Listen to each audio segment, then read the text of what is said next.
Car డిక్కీలోంచి మహిళ dead body బయటపడింది. ఆమెను అతి కిరాతకంగా చంపి మూట కట్టి కారులోనే వదిలేశాడు హంతకుడు. ఆమెను చంపిందెవరు? ఎందుకు చంపారు? ఎందుకలా మృతదేహాన్ని కారులోనే వదిలేసి వెళ్లిపోయారు?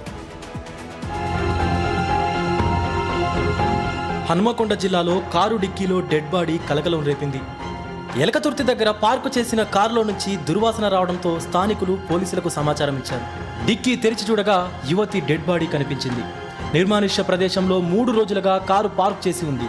కారు నెంబర్ ఆధారంగా ఓనర్ ఎలకతుర్తికి చెందిన సురేందర్గా గుర్తించి పోలీసులు అతన్ని పిలిపించారు.